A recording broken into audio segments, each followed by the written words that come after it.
Everyone, welcome to my class. तो हम लोग ज्योग्राफी का 4th चैप्टर एयर के बारे में पढ़ रहे थे। तो इससे पहले की क्लास में हम लोग एटमॉस्फेयर, उसका डेफिनेशन और जो उसका कॉम्पोजिशन क्या है उसके बारे में पढ़े थे। तो आज हम लोग पढ़ेंगे स्ट्रक्चर ऑफ द एयर। तो जो एयर है, एटमॉस्फेयर है, उसको 5 लेयर में डिवाइड किया गया है। तो सबसे नीचे से अगर ऊपर की ओर जाएंगे तो सबसे पहला लेयर आता है ट्रोपोस्फियर, ठीक उसके ऊपर आता है स्ट्रेटोस्फियर, उसके बाद मेसोस्फियर, देन थर्मोस्फियर और लास्ट में आता है एक्सोस्फियर। तो सबसे पहले देखते हैं ट्रोपोस्फियर जो है वो क्या है। तो ट्रोपोस्फियर जो है वो सबसे इम्पोर्टेंट लेयर होता है एटमॉस्फेयर का, और इसका जो एवरेज हाइट है, नीचे से अगर हम लोग अर्थ के सरफेस से ऊपर जाएंगे तो उसका एवरेज हाइट आता है 13 किलोमीटर।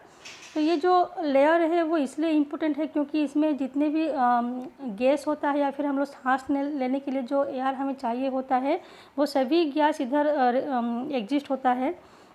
और जितने भी वेदर फिनोमेना होता है, जैसे कि रेनफॉल होना या फिर जो फॉग होता है विंटर सीजन में जो कुहड़ी बोलते हैं, या फिर जो हेल स्टॉर्म होता है जो बारिश के सीजन में गिरता है जो हेल स्टॉर्म, उस सभी जितने भी वेदर फिनोमेना होता है वो सभी ट्रोपोस्फियर में ही होता है। उसके ऊपर का जो लेयर है उसको बोलते हैं स्ट्रेटोस्फियर, जो कि ट्रोपोस्फियर के ठीक ऊपर में आता है। और उसका जो एवरेज हाइट होता है वो है 50 किलोमीटर। मतलब वो ट्रोपोस्फियर से ऊपर की ओर जाएंगे तो वो 50 किलोमीटर तक एक्सटेंड है। तो ये जो लेयर होता है वो क्लाउड्स और जितने भी वेदर फिनोमेना होता है वो सभी से फ्री होता है। मतलब ये जो है वो क्लियर होता है, यहाँ पे क्लाउड्स नहीं होते हैं। और जो रेनफॉल होता है या फिर जो फॉग होता है वो सभी भी नहीं होते, ये पूरा क्लियर रहता है ये जो लेयर होता है। तो इसलिए यहाँ पे एरोप्लेन फ्लाई करने के लिए इसको सबसे आइडियल लेयर बोला जाता है। तो यहाँ पे एक और इम्पोर्टेंट लेयर देखने को मिलता है जिसको हम लोग बोलते हैं ओजोन लेयर। तो जो ओजोन गैस होता है वो हमें सन से जो हार्मफुल रेज आते हैं उससे हमें प्रोटेक्ट करता है। उसके बाद नेक्स्ट जो थर्ड लेयर होता है वो है मेसोस्फियर। तो मेसोस्फियर जो है वो स्ट्रेटोस्फियर के ठीक ऊपर में आता है और वो उसका जो एवरेज हाइट होता है वो 80 किलोमीटर तक एक्सटेंड है, मतलब 80 किलोमीटर तक वो फैला हुआ है। तो यहाँ पे जो मेटेराइट्स होते हैं वो बर्न होते हैं, जो कि स्पेस से अर्थ में एंटर करते हैं। तो मेटेराइट्स का मतलब होता है जो मेटेराइट्स होते हैं, एस्टेरॉइड्स या फिर जो मेटेराइट्स होते हैं उनका जो टुकड़ा होता है उसको बोलते हैं मेटेराइट्स। तो जब वो स्पेस से गिर के ज़मीन पे आता है या फिर अर्थ के ऊपर वो गिरने वाला होता है तो जो मेसोस्फीयर में ये सब जल के राख हो जाते हैं, तो उसको वो बर्न कर देता है वहीं पे। देन उसके ठीक ऊपर का जो स्फीयर होता है वो है थर्मोस्फीयर। तो थर्मोस्फीयर में जो है टेम्परेचर बहुत ही रैपिडली इंक्रीज होता है हाइट के साथ। तो हम लोग अगर थर्मोस्फीयर में जितने ऊपर जाएंगे टेम्परेचर उतना इंक्रीज होता जाएगा। तो ये जो लेयर है वो 80 किलोमीटर से लेके 400 किलोमीटर तक एक्सटेंड है। तो ये जो लेयर ये भी हमारे लिए बहुत ही इम्पोर्टेंट लेयर है क्योंकि यहाँ पे जो रेडियो ट्रांसमिशन होता है वो यहाँ पे सभी किए जाते हैं, जो कि हमें रेडियो वेव्स को ट्रांसमिट करके वो अर्थ पे रिफ्लेक्ट करता है, जिससे कि हम लोग जो टेलीफोन होता है या फिर जो रेडियो होते हैं, जो टीवी हम लोग देखते हैं, तो इसमें जो रेडियो वेव्स सेंड किया जाता है उसी रेडियो वेव्स को जो ट्रांसमिशन होता है वो रिसीव करता है और वो हमें वापस अर्थ पे रिफ्लेक्ट करता है, जिसकी वजह से हम लोग टेलीफोन पे बात कर पाते हैं या फिर टेलीविज़न देख पाते हैं, रेडियो सुन पाते हैं। तो इसलिए ये जो थर्मोस्फीयर है वो भी एक इम्पोर्टेंट लेयर है। उसके बाद ठीक जो लास्ट का लेयर है, सबसे लास्ट ऊपर का, वो है एक्सोस्फीयर। तो एक्सोस्फीयर जो है इसमें बहुत ही थीन एयर देखने को मिलता है। जो एयर का डेंसिटी है वो बहुत ही कम होता है यहाँ पे, और बहुत ही लाइट गैसेस देखने को मिलते हैं जैसे कि हीलियम और हाइड्रोजन। और यहाँ पे जो है अगर जाएंगे तो हम लोग हवा में फ्लोट करेंगे, जो कि स्पेस में होता है, क्योंकि जो एयर होता है बहुत ही पतला होता है यहाँ पे। तो एक्सोस्फीयर से ही जो स्पेस होता है, स्पेस तक ये फैला हुआ है। तो यहाँ पे जो लोग हैं वो सभी फ्लोट करते हैं। तो ये था स्ट्रक्चर ऑफ द एयर, जो कि 5 लेयर में डिवाइडेड है। बुक में एक पिक्चर भी दिया है, तो इसमें तुम लोग देख सकते हो कि कैसे एक के बाद एक सभी लेयर के बारे में दिखाया गया है। देन नेक्स्ट देखते हैं वेदर एंड क्लाइमेट। तो वेदर और क्लाइमेट में क्या डिफरेंस है वो अभी देखते हैं। तो तुम में से बहुत सारे लोग जब क्रिकेट देखते हो तो उसमें जो कमेंट करते हैं कमेंटेटर्स, तो वो लोग बोलते हैं कि आज का जो डे है वो कैसा है। वो बोलते हैं कि आज जो है बारिश होने वाला है, या फिर आज का जो डे है वो ब्राइट एंड सन्नी डे है। तो ऐसे बहुत बार तुम लोग कमेंट करते हुए सुने होंगे क्रिकेट खेलते टाइम में। तो ये जो कंडीशन से रेन होगा या फिर जो सनी होगा, ब्राइट होगा, तो ये जो है एक एटमॉस्फेयर जो है उसके कंडीशन को वो दिखाता है, तो इसको ही बोलते हैं वेदर। तो वेदर जो है वो एक डेली कंडीशन होता है जिसमें कि हम लोग वो एक एक घंटे में भी चेंज हो सकता है या फिर एक एक दिन में भी चेंज हो सकता है। जैसे कि देखो, अब अगर अभी जो दिन है वो ब्राइट होता है या फिर जो सन है वो हमारे वो अच्छे से शाइन करता होगा, वही कुछ घंटे बाद देखने को मिलता है कि जो क्लाउड्स हैं वो घिर आते हैं, या फिर जो वेदर है वो सनी से क्लाउडी हो जाता है, या फिर कुछ घंटे बाद फिर बारिश होने लगता है, उसके एक दिन बाद फिर से सन निकल आते हैं ब्राइट होके। तो ऐसे जो एटमॉस्फेयर कंडीशन है वो डे टू डे या फिर आवर टू आवर चेंज होता रहता है।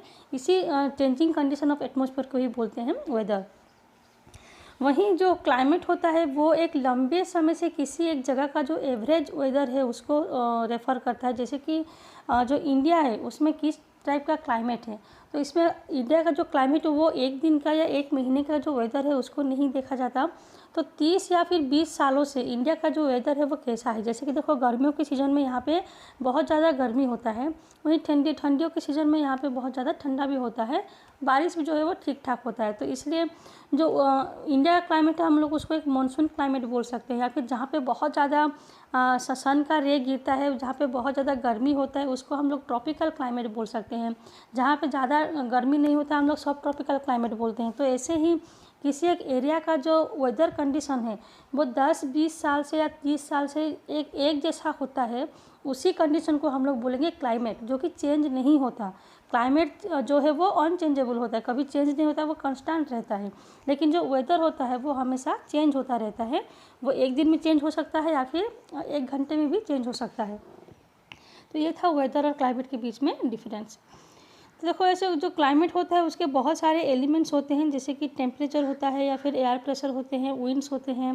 तो अभी देखते हैं कि जो टेम्परेचर होता है वो क्या है।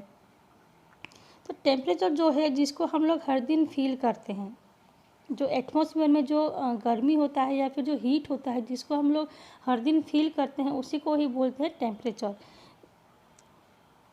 तो टेम्परेचर को जो है हम लोग डिग्री में उसको मेजर करते हैं। जैसे कि आज का जो टेम्परेचर है वो 30 डिग्री है, या फिर आज का टेम्परेचर जो है वो 40 डिग्री है। तो जिस डिग्री जितना ज़्यादा होगा टेम्परेचर उतने ही हाई होते हैं। तो सर्दियों के सीज़न में जो डिग्री होता है टेम्परेचर का वो बहुत ही नीचे गिराते हैं, जो कि 10 डिग्री सेल्सियस या फिर जो किसी किसी एरिया में 5 डिग्री सेल्सियस भी रहता है। तो इसी के हिसाब से हम लोग टेम्परेचर को मेजर करते हैं। तो the degree of hotness and the coldness of the air is known as temperature. तो कितना ज़्यादा हॉट है और कितना ज़्यादा कोल्ड है उसको जो डिग्री में हम मेजर करते हैं उसी को ही बोलते हैं टेम्परेचर। तो टेम्परेचर जो है होता है एटमॉस्फेयर, खाली वो चेंज ही नहीं होता दिन और रात में, लेकिन वो कभी कभी सीजन्स टू सीजन्स भी चेंज होते हैं। मतलब देखो, एक दिन में अगर हम लोग 12 या 1 बजे देखते हैं तो टेम्परेचर सबसे ज़्यादा हाई होता है, वहीं अगर रात में देखते हैं तो टेम्परेचर पूरा कम हो जाता है। तो टेम्परेचर खाली दिन और रात में चेंज नहीं होते हैं, वो सीजन टू सीजन भी चेंज होते हैं। जैसे कि समर सीजन में टेम्परेचर बहुत ज़्यादा हाई होता है, तो किसी किसी एरिया में 45 डिग्री 50 डिग्री के आसपास जो टेम्परेचर रहता है। वहीं अगर हम लोग विंटर सीजन में देखते हैं तो वो 10 डिग्री 5 डिग्री 7 डिग्री ऐसा रहता है। तो इसलिए टेम्परेचर जो है वो day to day and night के साथ साथ सीजन टू सीजन भी चेंज होता है। उसके बाद जो दूसरा इम्पोर्टेंट फैक्टर है टेम्परेचर, वो है इंसोलेशन। तो इंसोलेशन का मतलब होता है जो टेम्परेचर अर्थ पे गिरता है तो उसका कुछ अमाउंट जो है वो अर्थ रिसीव करता है और बाद में उसको एटमॉस्फेयर में रिफ्लेक्ट करता है, जिसके वजह से हमें ज़्यादा ठंडा रात को नहीं लगता। तो जो सन रे गिरता है अर्थ पे तो उसका कुछ कुछ हिस्सा जो है अर्थ अपने पर वो सोक कर लेता है, उसको एब्जॉर्ब कर लेता है और बाद में उसको एटमॉस्फेयर में फिर से छोड़ देता है, रिफ्लेक्ट करता है। तो उसकी वजह से हमें रात को भी अच्छा लगता है। तो इसको ही बोलते हैं इंसोलेशन। और इसका जो शॉर्ट आंसर होता है वो ये है इंसोलेशन। तो the amount of insolation decreases from the equator towards the pole. तो जो इंसोलेशन का अमाउंट है वो इक्वेटर में सबसे ज़्यादा होता है और सबसे कम जो है वो पोल्स की ओर होता है, क्योंकि इक्वेटर में जो सन का रे है वो डायरेक्ट गिरता है तो वहाँ पे बहुत ज़्यादा गर्मी लगता है। इसलिए इंसोलेशन का जो अमाउंट है, जो सन रे है अर्थ उसमें ज़्यादा रिसीव कर पाता है, और पोल्स की तरफ वो सन रे उतना नहीं गिरता, इसलिए उसमें इंसोलेशन का अमाउंट जो है वो डिक्रीज होता जाता है। इसलिए जो टेम्परेचर है वो भी उसी सेम मैनर में डिक्रीज होता है, इक्वेटर में सबसे ज़्यादा और पोल्स में सबसे कम। तो इसलिए अभी समझ में आया कि जो पोल्स होते हैं उसमें ज़्यादा आइस क्यों होते हैं, क्योंकि वो हमेशा उसमें स्नो कवर्ड होता है, क्योंकि उसमें टेम्परेचर बहुत ही कम गिरता है।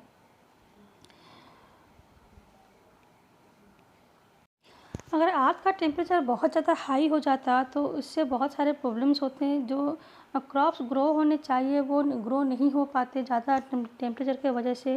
जो जो सिटी का टेम्परेचर होता है वो गांव के कंपेरिजन में बहुत ज़्यादा हाई होता है, क्योंकि शहरों में जो है जो रोड्स बनता है, जो बिल्डिंग्स वो होते हैं वो कंक्रीट के होते हैं, मेटल से बने हुए होते हैं, या फिर जो रोड्स में आसफल्ट यूज होता है जिसको हम लोग डामर बोलते हैं। तो उसकी वजह से जो दिन का टेम्परेचर होता है वो बहुत ज़्यादा बढ़ जाता है। तो ये जो कंक्रीट होते हैं या फिर जो डामर होते हैं आसफल्ट, वो जो हीट वो एब्जॉर्ब करते हैं उसको वो रात में छोड़ देते हैं एटमॉस्फेयर में। तो इसलिए शहरों में जो है गर्मी थोड़ा ज़्यादा लगता है। या फिर जो क्राउडेड हाई राइज बिल्डिंग्स होते हैं जिसमें बहुत ज़्यादा भीड़ भाड़ होता है, बहुत बड़े बड़े बिल्डिंग्स होते हैं, उसमें भी जो गर्म एयर होता है वो ट्रैप होके रह जाता है। मतलब वो पूरा जिसमें वो क्या बोलते हैं कि वो बंद होके रह जाता है, वो बाहर नहीं जा पाता, जिसकी वजह से जो टेम्परेचर होता है वो बहुत ज़्यादा हाई होता है सिटीज़ में। तो ये था टेम्परेचर के बारे में। नेक्स्ट क्लास में